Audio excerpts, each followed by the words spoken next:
내가 저 사람 때문에 정말 못 살겠다. 인간관계에서 내 기와 내 체력을 쪽 빨아먹는 사람이다. 그런 표현으로 에너지 뱀파이어라고 하는데, 그 어떤 사람하고만 있으면 내가 나 아닌 다른 자아처럼 되는 거.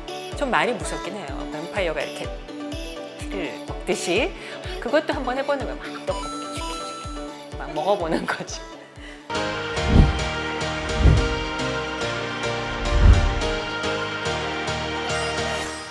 끼니 여러분, 안녕하셨어요? 우리 인생이 늘 꽃길만 걷고 내 주변에 있는 모든 사람이 꽃처럼 아름답기만 하면 얼마나 좋겠어요. 그렇지만 사람이 더불어 사는 우리의 세상이 그렇진 않잖아요. 내가 저 사람만 아니면 살만하겠는데, 내가 저 사람 때문에 정말 못 살겠다. 내가 저 사람 때문에 회사 나가기도 싫고 학교 가기도 싫고 집에 있기도 싫고, 이런 경우 한 명쯤은 있지 않으실까요? 없는 경우도 있어요. 그런 사람 하나도 없는데? 이런 사람도 있더라고요. 근데 그런 사람은 제가 이렇게 관찰해 보니까 어떤 사람이냐 보면 남한테 관심이 하나도 없는 사람이에요. 그래서 인간관계를 굉장히 축소하고 사는 사람들은 아무 관심이 없기 때문에 거슬리는 것도 없더라고요. 그것도 뭐 장점이라면 장점일 수 있는 것 같아요. 그런데 보통의 사람들은 늘 마음속에 누군가가 불편하고 좀 나랑 안 맞고 그래서 싫어지고 그런 사람이 꼭 있는 것 같아요. 여러분은 어떠세요? 어떠세요? 있어요. 너무 크게 얘기한다. 확실히 있구나. 에너지 뱀파이어, 이런 말 들어보셨죠?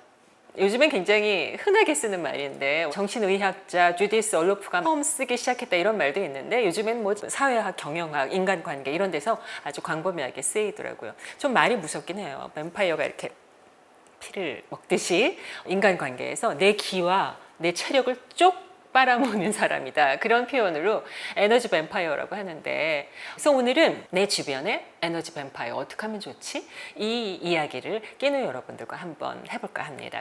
제가 오늘 이 시간을 준비하기 위해서 제가 원래 알고 있는 심리학 지식, 책을 한 3권 정도 읽어봤어요. 인간관계에 대해서. 그러니까 여러분은 그냥 그 에센스만 종합적으로 들어보시면 될 것 같아요.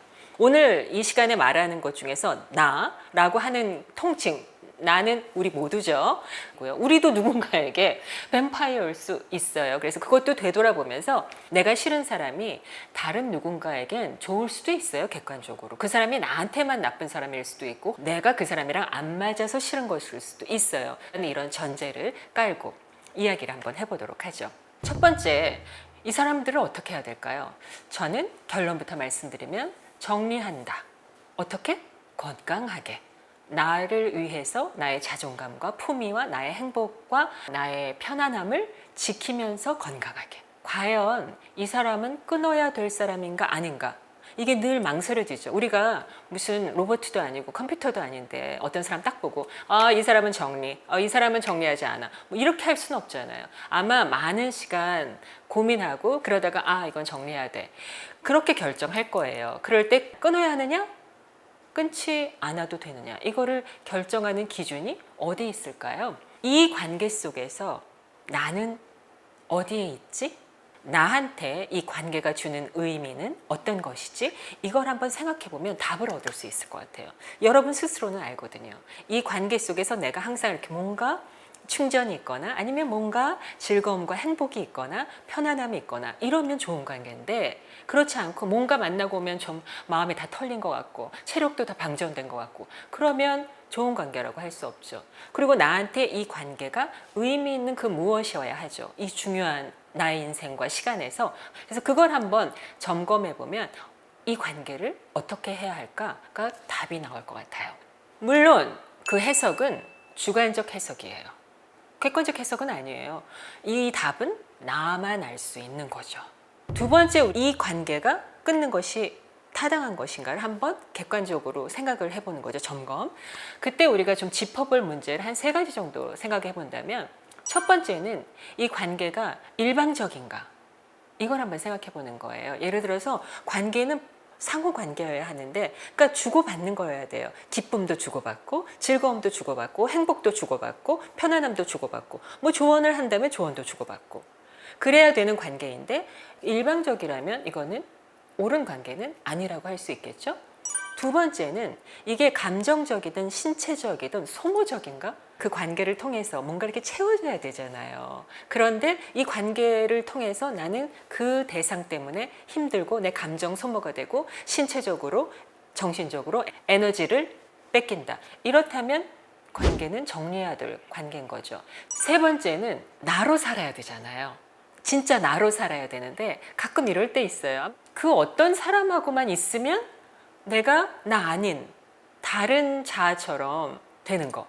그러니까 말투도 바꿔야 되고 톤도 갑자기 달라져야 되고 행동도 좀 불편해지고 내가 아닌 나로 되는 관계. 그런 관계는 정리해야 되는 관계는 맞는 것 같아요. 동감되나요? 그냥 다 제 얘기 같아요. 그 에너지 뱀파이어라고 하는 것에서 이제 가해자가 있고 피해자가 있잖아요. 그럼 피해자가 되는 사람들의 특징이 싫은 말 못하는 사람, 자기 표현 잘 못하는 사람, 그리고 착한 사람이 피해자가 되는 경우가 많은 것 같아요. 사실 나를 지키지 않으면 내 삶이 무슨 의미가 있겠어요. 그래서 나를 지키지 못하게 하는 관계는 다 무의미한 것이다.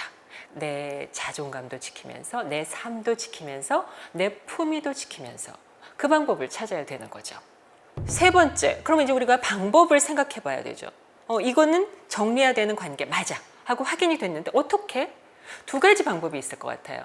서서히, 말없이. 아마 이렇게 소극적이고 보통 이제 에너지를 뺏기는 피해자 입장에 서 있는 사람들의 경우에는 이 방법을 많이 택하실 것 같아요. 왜냐하면 그런 사람들은 싫은 소리 또 못 하거든요. 문자 보내는 것도 막 문자 보내려면 밥도 못 먹고 막 이걸 쓰다가 고치고 써놓고 안 보내고 이러잖아요. 근데 이것도 사실은 좀 괜찮은 방법이라고 생각해요. 왜냐하면 말을 하면 이게 듣는 사람은 내가 아무리 좀 합리적이고 온화하게 말을 하려고 해도 거절감을 느끼게 되거든요. 그래서 그 사람이 내가 공격받았다고 생각해서 이렇게 안 좋은 마음이 생기게 되면 그건 또 그 자체로 나한테 다른 힘듦을 주거든요. 그래서 서서히 말없이 이것도 하나의 방법인 것 같아요. 예를 들어서 전화가 오면 좀 덜 받거나 만나자고 하면 좀 바쁘다고 해서 덜 만나거나 그럼 이제 그 사람도 이 관계가 뭔가 소원해졌다 이러다가 정리가 자연스럽게 되는 경우도 있죠. 그리고 서로 이렇게 생각하겠죠. 그냥 어쩌다 멀어졌어. 그렇게 하는 것도 하나의 방법일 수 있고 그렇게 어쩌다 멀어지면 힘들었던 사람은 힘들었던 과정에서 벗어날 수 있는 거죠. 또 하나의 방법은 단호하게 그러나 뭐 굳이 이렇게 나쁘게 하지 말고 좀 좋게 반듯하게 그렇게 하면 될 것 같아요. 어떤 사람한테 저는 이렇게 해야 된다고 생각하냐면 선을 넘는 사람 있죠. 예를 들어서 뭐 직장에서 약간 모욕적인 발언을 일삼는다던가 성추행적인 발언을 일삼는다던가 이러면 단호하게 지적해야죠. 이건 아닙니다. 그리고 바로 해야 돼요. 그런 지적은. 그 현장에서 그 관계에 대해서는 정리하거나 아니면 직장에서 같은 부서에 있는데 어떻게 정리가 돼요? 그 사람 때문에 내가 회사를 그만두고 월급을 못 받을 수도 없는 건 아니에요. 내 꿈의 직장인데 이런 경우도 있잖아요. 그러면 지난번에 이 얘기는 했죠? 그런 건 이제 그렇게 정리하면 되시는 거예요. 두 가지 방법 중에서 여러분한테 맞는 것으로 택해서 하면 좋을 거예요. 그 다음에 이제 그 후유증을 어떻게 처리하지? 이 문제가 남아요. 그러니까 사람이 있을 땐 잘 몰랐는데 사람이 나가고 나면 그 빈 자리는 티가 난다고 그래요. 가족 중에도 심각한 관계 많잖아요. 정말 친했다가 멀어진 친구일 수도 있고 만약에 한 10년 동안 친했는데 어떤 좋지 않은 일로 멀어졌다면 와, 난 지난 10년 동안 뭐 한 거야? 허전함, 허무함, 상실감, 그 다음에 자괴감까지 들 수도 있거든요. 그래서 그 빈 마음을 어떻게 관리해야 하는지가 굉장히 중요해요. 저는 그럴 때는 그 빈 자리, 빈 마음은 그대로 비워두라고 말씀을 드려요. 우선은 내가 사랑했던 사람하고 이별한 건 우선 물론이고 사회적인 관계였었던 관계에도 이별의 시간은 필요하거든요. 근데 그 이별의 시간은 처음에는 어쩔 수 없어요. 그냥 시간에 맡기고 빈 채로 좀 놔둬야 되는 거죠. 그냥 비워두는 거예요. 그리고 그 비워둔 시간에 한 며칠 잘 지내고 나면 그때는 특히 잘 드시고 잘 주무셔야 돼요. 본인을 위해서. 내가 조금 회복이 되면 그때는 좋은 에너지로 그 빈 공간을 채워야 되는 거죠. 자신한테 맞는 방법으로.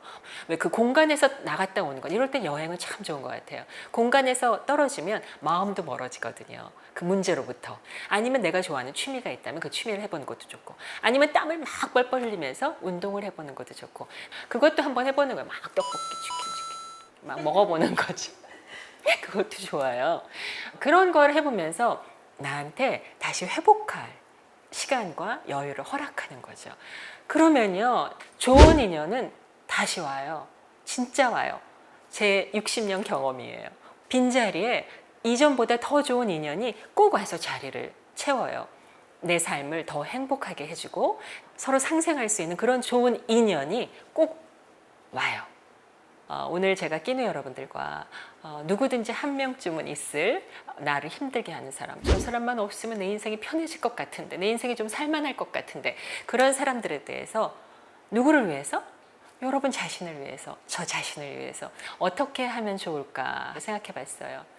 사람 인자 기억하시죠? 우리의 모든 관계는 이 사람 인자 그대로 서로 도와주고, 서로 격려를 해주고, 서로 위로해주고, 서로 따뜻한 사람의 온기를 주고, 이렇게 나누는 관계여야 하잖아요, 원래. 그 관계로 항상 되돌아갈 수 있도록 하는 거죠.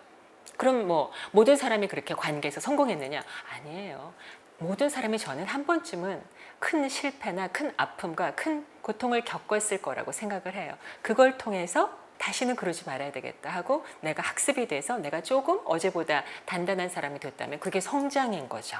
여러분과 함께 성장하기 위해서, 그리고 여러분과 함께 더 좋은 삶의 품이 있는, 자존감 있는, 자신감 있는 그런 자신이 되기 위해서 우리 한번 이렇게 해보아요 하는 생각을 해보았습니다.